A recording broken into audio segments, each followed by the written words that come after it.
Genèse, c'est le livre de la création, ça fait partie des 5 livres écrits par Moïse. Donc Genèse 22, à partir du premier verset. La lecture sera un tout petit peu longue.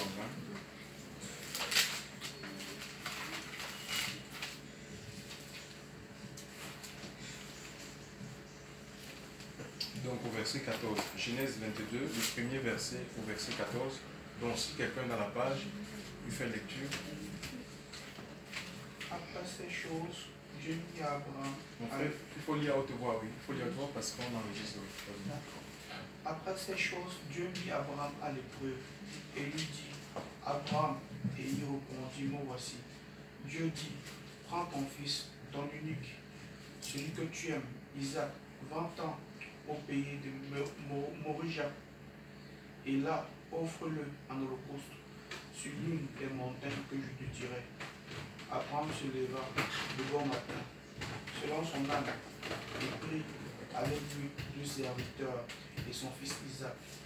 Puis fendit du bois pour l'holocauste et partit pour aller au lieu que Dieu lui avait dit. Le 3e jour, Abraham, levant les yeux, vit le lieu de loin. Et Abraham dit à ses serviteurs, restez ici avec l'âne.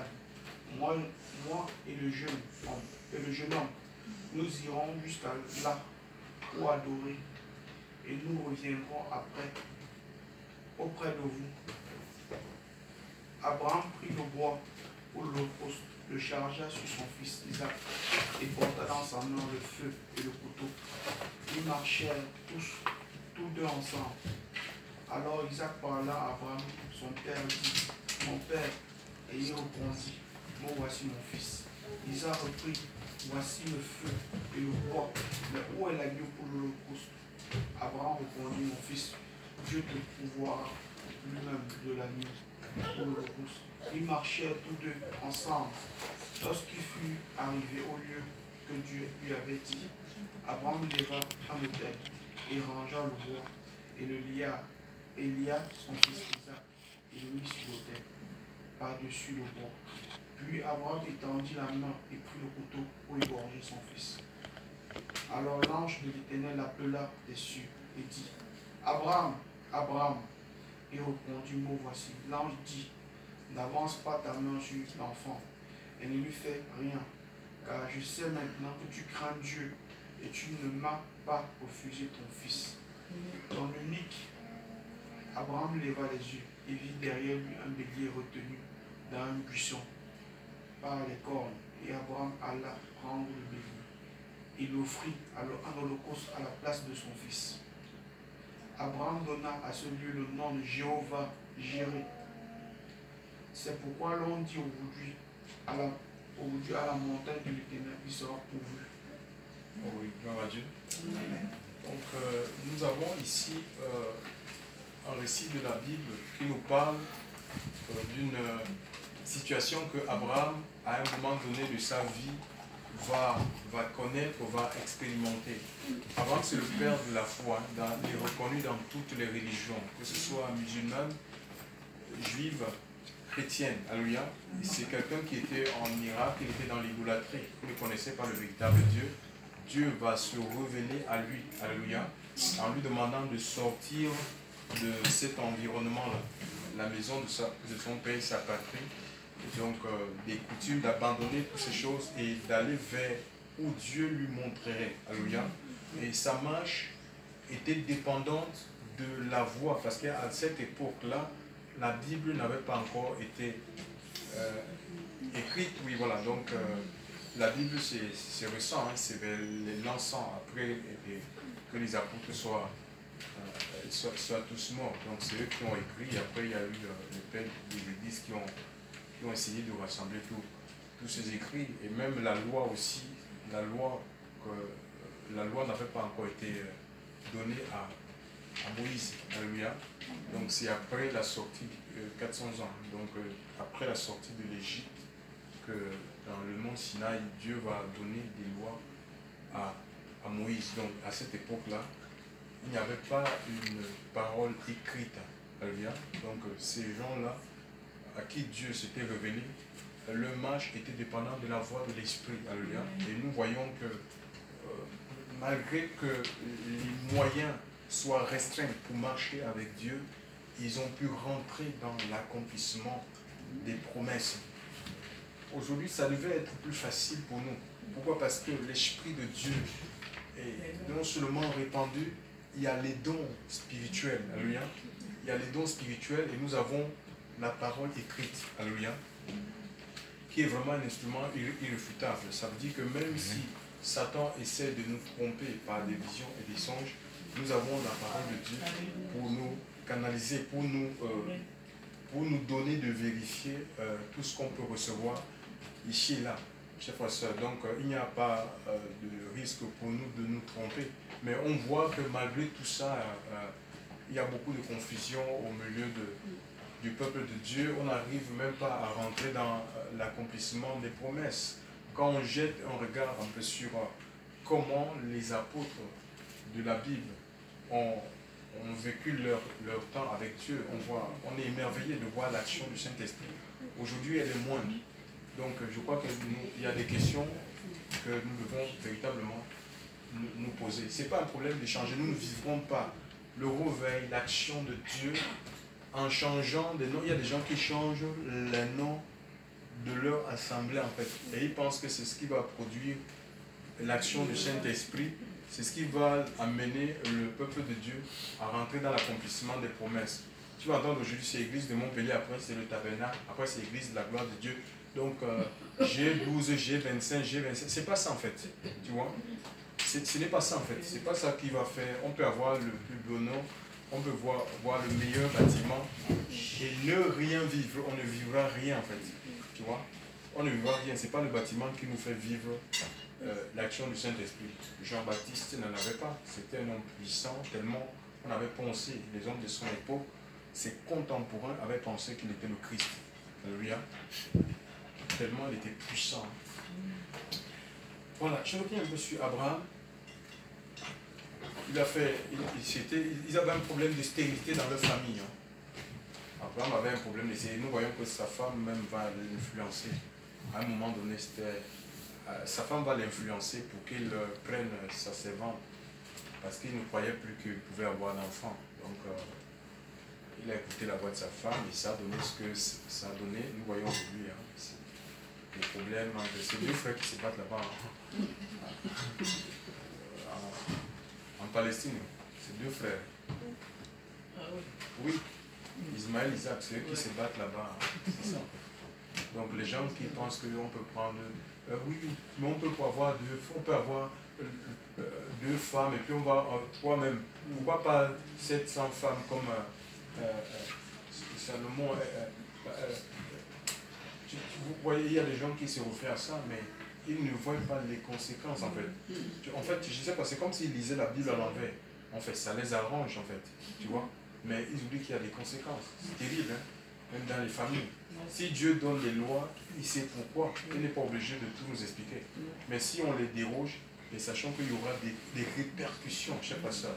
Et pour éviter ces répercussions, il faut que nous nous soumettions tout simplement à ce que Dieu dit. Alléluia. À ce que Dieu dit. Yes.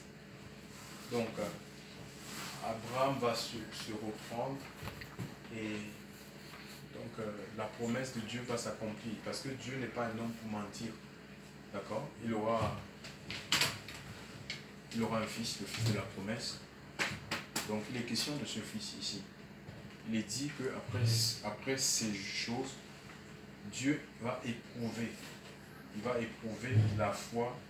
Parce qu'il est question de la foi. Il avait foi en Dieu. Il va éprouver Abraham. Il va éprouver sa foi. Abraham avait un amour pour le Seigneur.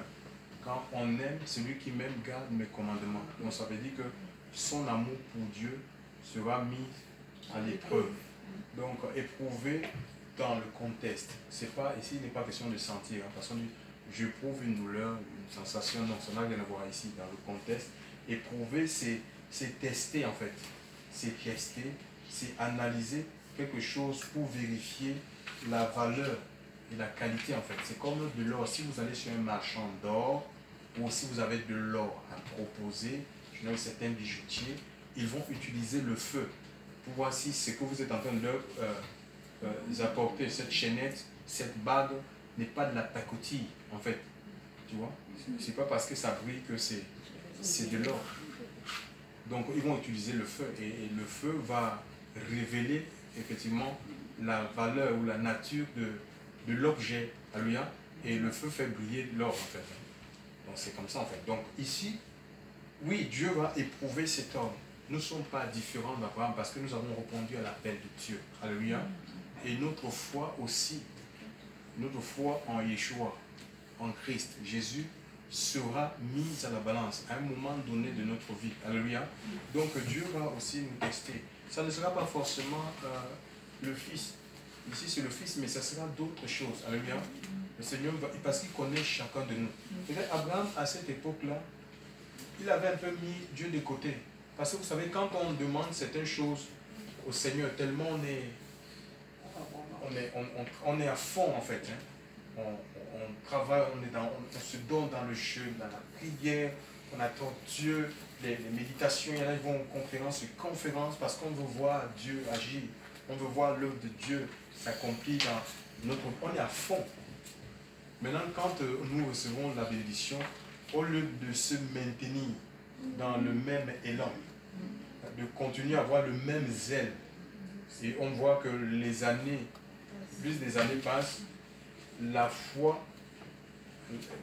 diminue, au lieu que la foi augmente, au lieu que la vision de Dieu grandisse, au contraire, elle rétrécit. Moi, quand je vois les anciens, ceux qui nous ont précédés dans les Écritures, les Josué, ils sont morts, ils avaient des 120 ans.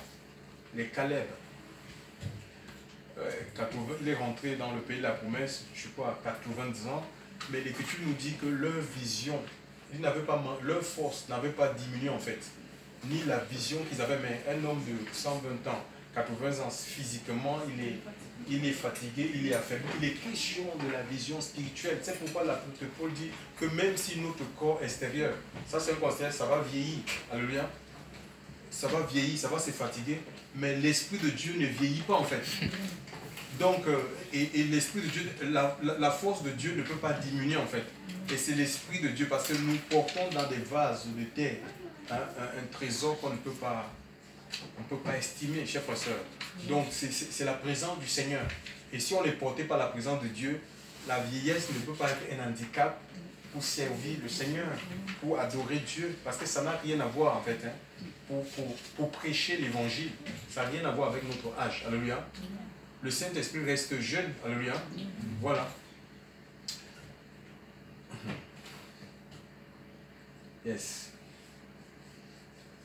Donc, Abraham, ici, il va obéir à Dieu, il va prendre son fils et certains de ses serviteurs pour l'accompagner. Le Seigneur lui avait indiqué un lieu, une montagne de nom Moriah. Donc, après 3 jours de marche, nous dit l'Écriture, il va voir le lieu de loin. Et qu'est-ce qu'il va dire? Demander à ses serviteurs de l'attendre ici. Et que lui et le fils, ils iront adorer. Après quoi, ils reviendront. Mais Abraham savait que en allant là-bas, c'était pour sacrifier son fils. Je ne sais pas s'il avait parlé de cette révélation à sa femme Sarah. Je ne sais pas. Parce que imaginez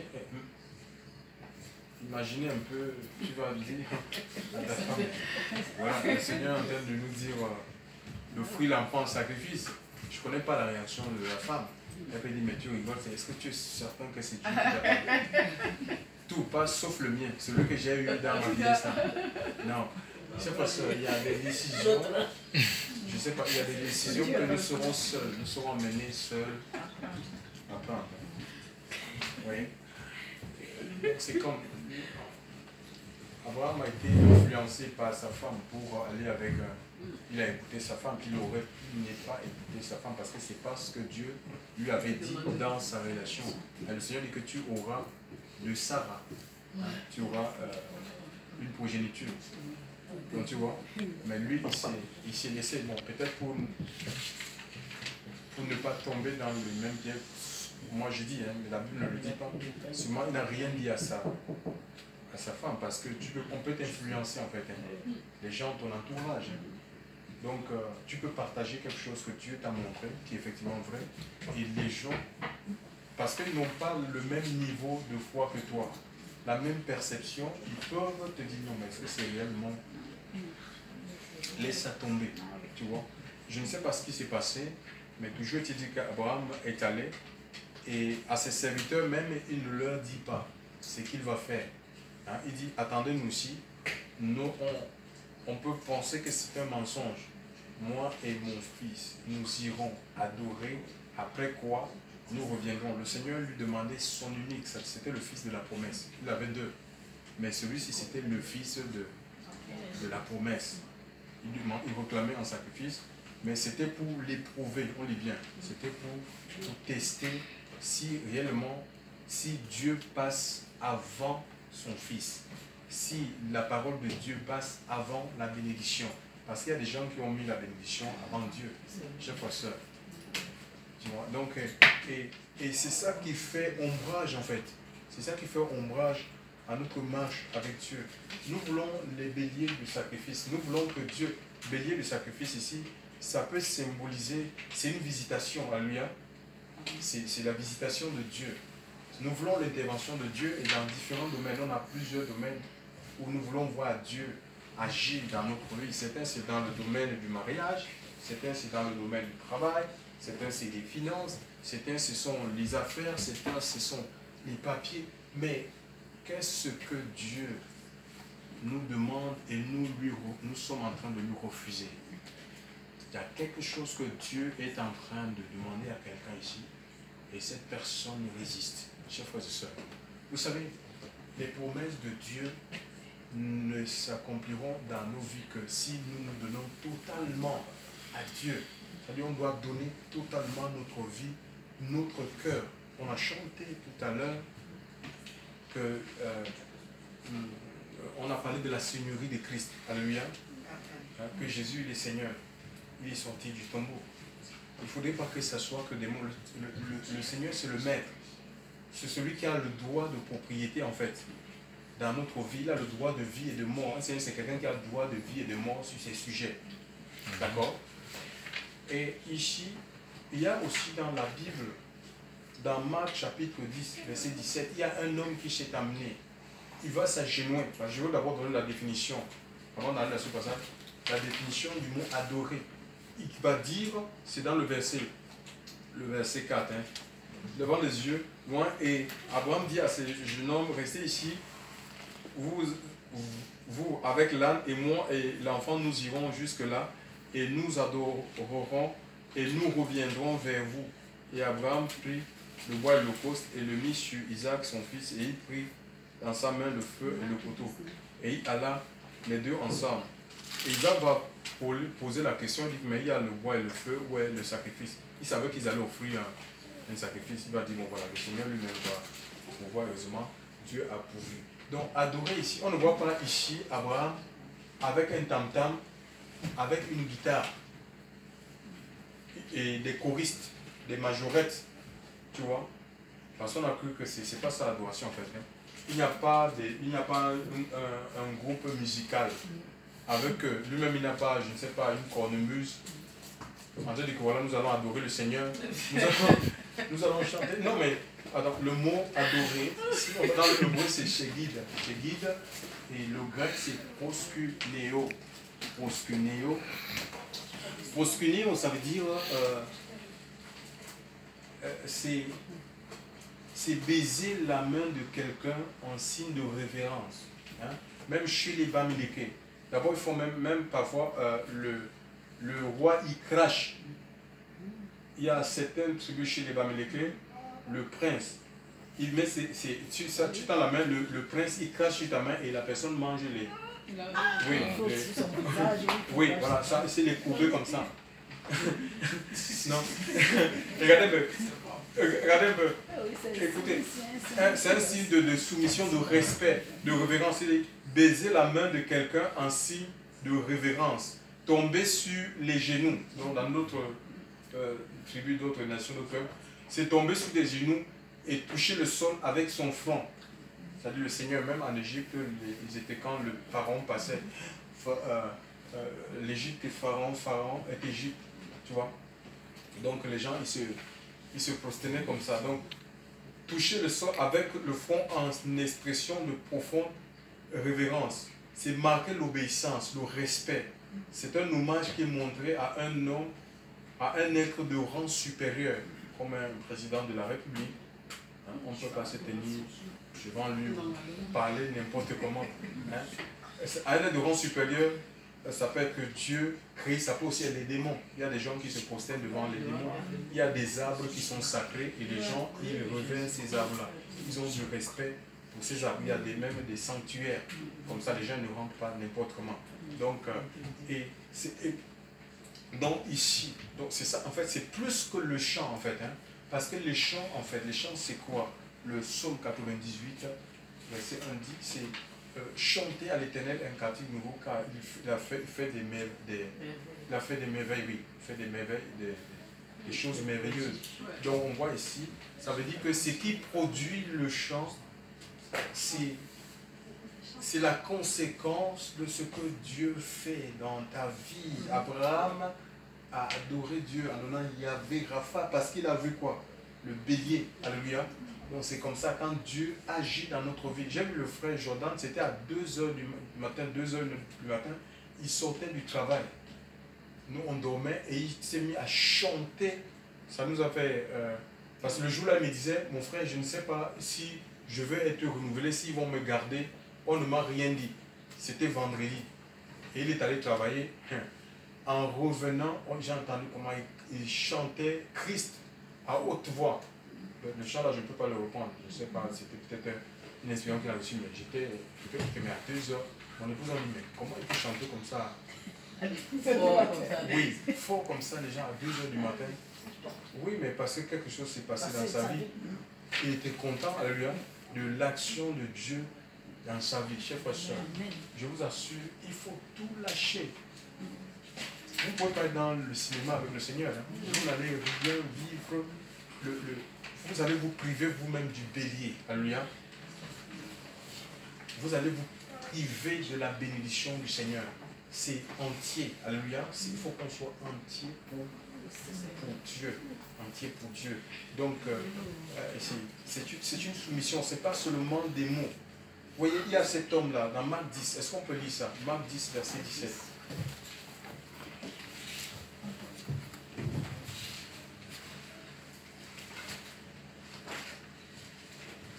Marc 10, verset 17.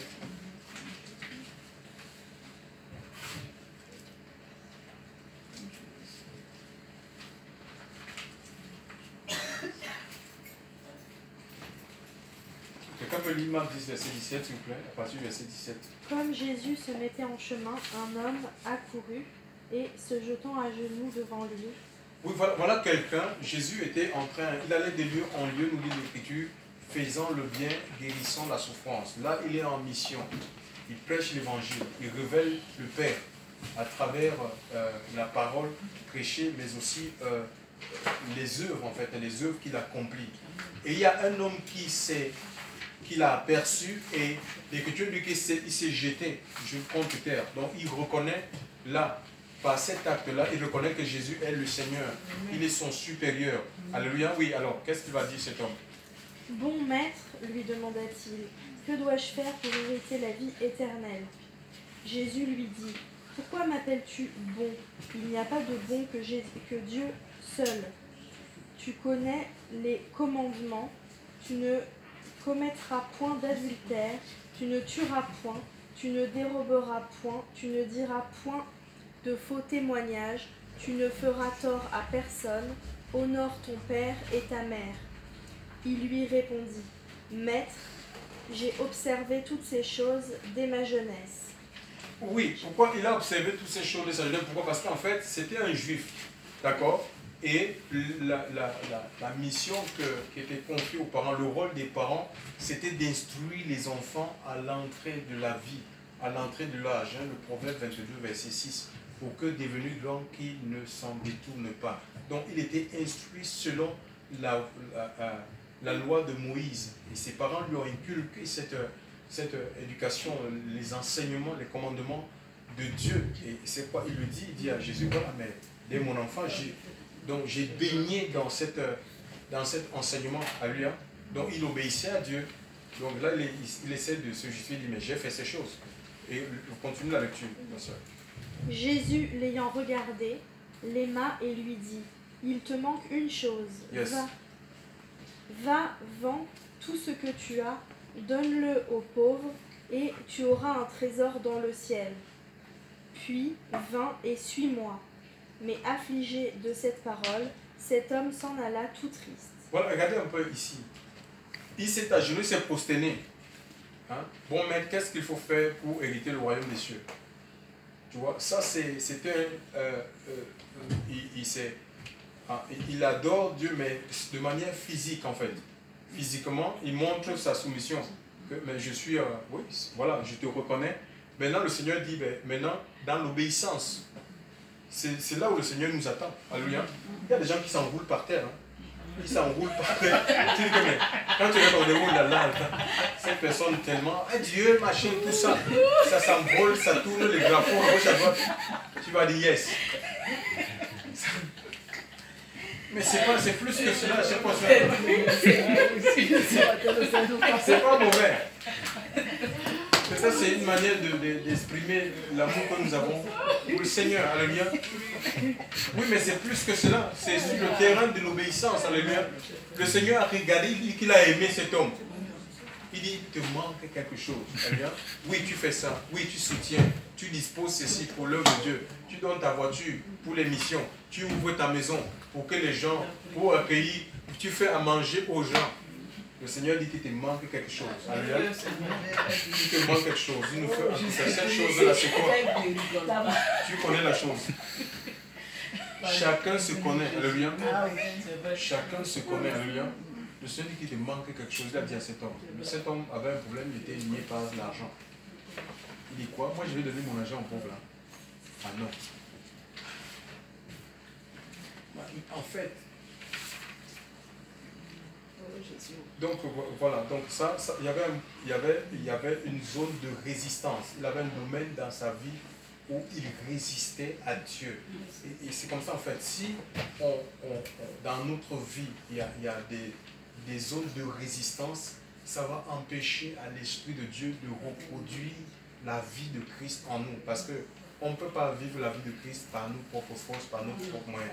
Ça, c'est l'Esprit de Dieu, alléluia, qui reproduit la vie de Christ, le caractère de Christ. Mais il faut qu'on se donne au Seigneur. Continue la lecture, ma soeur. On doit se donner, en fait. On doit se soumettre, en fait, tout simplement. Alléluia. C'est comme ça, si on veut éviter le péché, il faut qu'on se soumette à... C'est ça, en fait, l'adoration. L'adoration, c'est que le péché va se présenter devant toi. La Bible dit, soumettez-vous à Dieu, résistez au diable. Alléluia. Parce que Satan vient avec le péché, avec les séductions, avec les tentations. Alléluia. Donc, maintenant, si on se soumet, ça veut dire qu'on adore Dieu, en fait. On se soumet, ça veut dire qu'on ne se plie pas au péché. Oui, voilà. Ça veut dire que là, c'est ça un vrai adorateur, en fait. Hein. C'est un style de vie, en fait. C'est plus que le chant. Le chant, c'est la conséquence de ce que Dieu fait dans notre vie. Alléluia. Voilà. Gloire à Dieu. Oui, ma soeur, tu peux continuer à Dieu. Car il avait de grands biens. Jésus, regardant autour de lui, dit à ses disciples qu'il sera difficile à ceux qui ont des richesses d'entrer dans le royaume de Dieu. Les disciples furent étonnés de ce que Jésus parlait ainsi. Oui, mais cet homme-là, arrête d'abord. Cet homme, il avait des grands biens. Alléluia. Les biens, ce n'est pas forcément, lui, c'était des choses matérielles. Il avait mis sa confiance dans les choses matérielles. Cette chose matérielle était comme pour lui des dieux. Et il ne pouvait pas s'en défaire. Mais aussi, ça peut être des richesses intellectuelles. Les gens qui ont beaucoup étudié vont dire, mais qu'est-ce qu'on peut m'enseigner sur je sais ça, je sais ça, je sais ça, je sais ça. Donc ça peut être autre chose. Ça peut être même oui, l'amour du monde. Hein. Donc les choses du monde, chers frères et sœurs. Alléluia. Et on a du mal à se défaire de ces choses. Et ça, c'est ça qui bloque l'action de Dieu, c'est ça qui fait qu'on n'arrive pas à voir la manifestation de la puissance de Dieu dans notre vie et on se plaint, hein, on est frustré.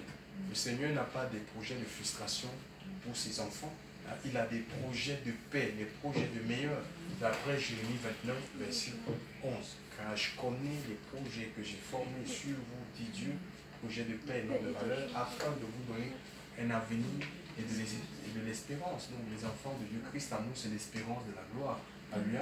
Le Seigneur veut se glorifier dans notre vie. Et d'ici, vous me cherchez de tout votre cœur.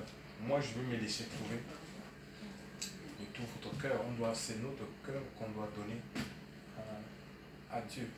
Donc quand nous venons dans sa présence, le Seigneur est plus alerté par notre cœur que par les tenues vestimentaires. Je sais pas ça. Oui, c'est le cœur en fait. Donc, parce que là où est ton trésor, là sera ton cœur. On peut être ici et notre cœur est ailleurs en fait. Imagine un peu, tu es une femme d'affaires et tu as conclu une affaire, on dit vraiment, tu as laissé son téléphone, est-ce que c'est pas encore entré, tu vois, en train de regarder, tu vas consulter le compte, pendant même des moments de prière, tu vois. Voici le virement n'est pas fait. C'est pas que c'est mauvais d'être riche. L'apôtre Paul dit à Timothée que dit aux riches de ce siècle d'être riches, de ne pas mettre leur confiance dans des richesses incertaines, mais qu'ils soient riches pour Dieu et qu'ils apprennent à faire des bonnes œuvres qui doivent aider. C'est ce que le Seigneur a demandé à cet homme, hein, de soutenir les pauvres. Quand Dieu te donne, te bénit, ce n'est pas seulement pour toi, c'est pour soutenir l'œuvre de Dieu. Alléluia. C'est pour soutenir les faibles. Tu peux continuer la lecture. Oui. Et reprenant, il leur dit, mes enfants, qu'il est difficile à ceux qui se confient dans les richesses d'entrer dans le royaume de Dieu.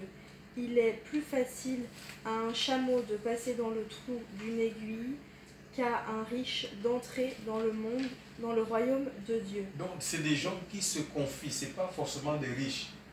Il y a des riches qui ne se confient pas dans les richesses en fait. Ici, ce sont des riches qui se confient dans les richesses. Ils ont mis leur confiance dans leur richesse au lieu de mettre la confiance en Dieu. C'est ça la conversion. Quelqu'un qui se convertit, ça veut dire que s'il avait mis sa confiance dans les richesses, il va la détourner pour la mettre en Dieu. Alléluia. C'est ça, c'est un changement en fait. Changement de vision, d'appréciation. Si on aimait, il y avait un amour pour le monde, cet amour-là va s'étioler en fait. Et sera remplacé par l'amour de Dieu. Alléluia. C'est comme ça en fait. C'est ça, c'est un changement qu'on doit accepter. Et ça, c'est le Seigneur qui l'opère. Continue la lecture. Les disciples furent encore plus étonnés, et ils se dirent les uns aux autres, et qui peut être sauvé? Jésus les regarda et dit, cela est impossible aux hommes, mais non à Dieu, car tout est possible à Dieu.